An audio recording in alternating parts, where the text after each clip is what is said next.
Assalamualaikum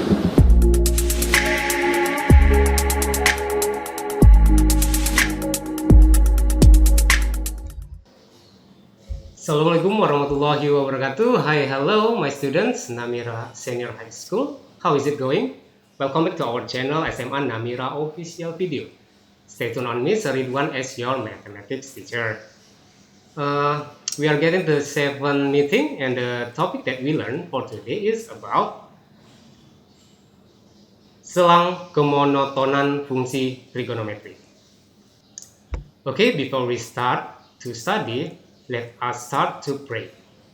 Oke, baik ya, kita langsung saja mulai pembahasan kita kali ini, yaitu tentang selang kemonotonan fungsi trigonometri. Nah, pembahasan kita masih seputar aplikasi ya, aplikasi dari turunan fungsi trigonometri. Nah, salah satunya itu adalah selang kemonotonan, yang sebelumnya sudah kamu pelajari tentang nilai maksimum dan minimum ya pada turunan fungsi trigonometri. Nah, sebenarnya ini pengulangan saja ya, atau sedikit mereview dari pembahasan yang kamu pelajari di kelas 11. Nah, cuman untuk yang kelas 11 itu fungsinya fungsi aljabar ya. Untuk yang sekarang, untuk yang kelas 12, apalagi untuk matematika peminatannya, kita akan belajar tentang fungsi trigonometrinya ya.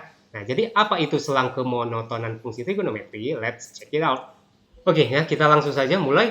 Nah, yang dimaksud dengan selang kemonotonan itu adalah sebagai berikut ya. Jadi diberikan sebuah fungsi sama dengan fx ya. Nah, nilai turunan pertama ya, atau f aksen x ya, ini dari suatu fungsi akan ada 3 keadaan di situ ya. Yang pertama, jika turunan pertamanya atau f aksen x-nya lebih besar 0 ya, maka ini dikatakan sebagai fungsi naik ya. Nah, oke. Nah, jika dia kecil dari 0 ya, turunan pertamanya kecil dari 0, maka ini dikatakan fungsi turun. Nah, untuk yang f aksen x sama dengan 0, ini artinya titiknya diam ya, atau stasioner ya. Stasioner. Berada di titik puncak dia. Oke? Nah, dari 3 kondisi tadi ya, ada yang lebih besar, lebih kecil, dan sama dengan, akan kamu jumpai di beberapa tipe soal yang mengatakan atau kalimat yang menyatakan seperti ini ya. Jika fx-nya selalu naik, ataupun bisa disebut dengan fx-nya monoton naik, itu artinya apa? Itu artinya turunan pertama dari fungsi tersebut sama dengan 0 ya. Ini dia. Oke. Nah, bagaimana untuk yang selalu turun ya? Jika dia selalu turun atau monoton turun, sama artinya, itu artinya apa? Turunan pertamanya lebih kecil 0 ya. Jadi kalau ada tipe soal yang menanyakan seperti itu artinya langsung kamu cari turunan pertamanya kecil 0. Nah, tipe ketiga itu kalau ada yang dikatakan fx tidak pernah naik. Kalimat fx tidak pernah naik ya, itu artinya kan dia tidak turun ya. Nah, cuman yang maksud dari tidak pernah naik ini ada 2 kemungkinan ya. Dia bisa tidak turun, tidak pernah naik berarti turun, atau dia stagnan ya, tetap dia kondisinya. Nah, makanya turunan pertamanya itu sama, lebih kecil atau sama dengan 0 ya. Jadi berbeda ya. Nah, ditandai untuk yang tidak pernah naik dengan monoton turun ya.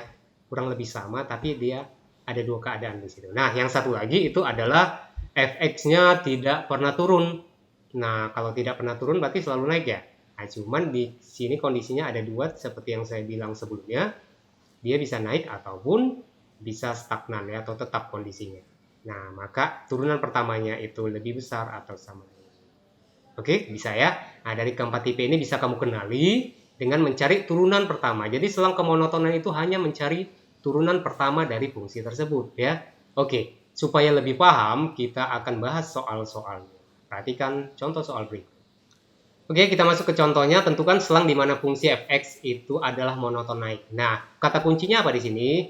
Di sini kata kuncinya adalah ini, monoton naik. Nah, ini mengandung arti apa tadi?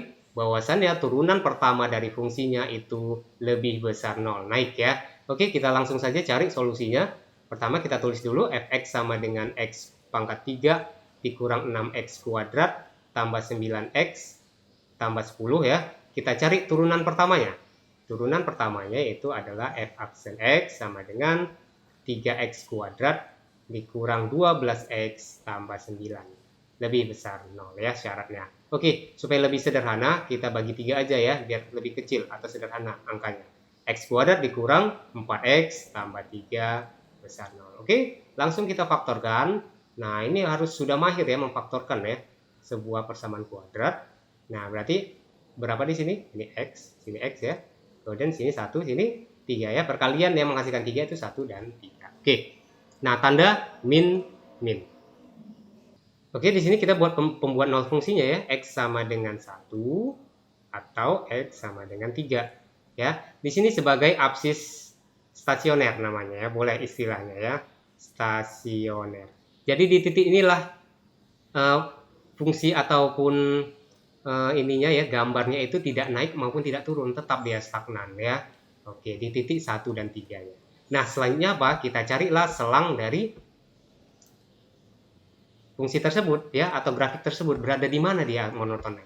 Oke, nah caranya mungkin ada beberapa yang menganjurkan langsung saja tuh. Kalau X sama dengan 1 atau X sama dengan 3 berarti jawabannya adalah kalau dia lebih besar maka pakai atau ya. Nah, kita harus pembuktian karena nanti dalam fungsi trigonometri. Kalau dalam fungsi trigonometri berarti harus ada substitusi sudut ya. Jadi tidak bisa main langsung seperti itu. Oke. Jadi kalau yang tidak langsung kita buat selang intervalnya. Di sini ada angka 1 ya sebagai stasionernya, yang kita buat adalah stasionernya di sini. Kemudian sini 3 ya. Nah, kebetulan ini lebih besar ya. Sama dengan berarti dia kosong ya, tidak berisi. Ya nanti karena ada tanda lebih besar sama dengannya tidak. Nah, ada yang mungkin juga mengajarkan seperti ini. Jika dia positif di sini, maka langsung ya. Di sini positif, sini negatif, sini positif. Kan gitu ya. Nah, tapi untuk fungsi trigonometri nanti tidak demikian. Ya, jadi harus disubstitusikan. Jadi, caranya adalah dengan mensubstitusikan X sama dengan 0. Yang paling mudah ini ya. Jadi, kita ambil yang paling mudah saja. Ya, oke. Lanjut. Langsung saja. 0-nya berada di mana? Di sini ya, 0 ya. Oke, kita tes 0-nya di sini. Substitusikanlah ke mana? Kemari. Ke persamaan ini. Ya. Nah, kita masukkan. 0 dikuadratin, 0 dikurang 4, 0 ya. 0 kurang 0 habis. Berarti ini positif. Ini positif nih. Nah, selanjutnya apa? Berselang-seling ya. Nanti bisa kamu ini buktikan ya. Uji salah satu angka. Apakah dia benar positif atau negatif ya. Nah, karena dia minta lebih besar ya, dia minta lebih besar nih, makanya kita ambil yang mana? Nah, ini yang kita ambil. Oke, sehingga himpunan penyelesaiannya adalah X sedemikian hingga X itu kecil 1 atau X-nya lebih besar 3. X elemen bilangan real. Oke, bisa ya? Nah, bagaimana kalau tidak ada jawaban seperti ini? Ya, nah, boleh ya atau seperti ini jawabannya. Dia berupa selang ya, selangnya jadi intervalnya dalam bentuk, nah himpunan tertutup ini. Jadi dia kan ini 1 nih ya, 1 kok diteruskan sampai mana ini ya? Sampai minus, iya minus tak hingga. Nah, jadi minus tak hingga, koma 1, oke? Atau satu lagi 3, tak hingga ya. Ini kalau diteruskan ya sampai dia positif tak hingga.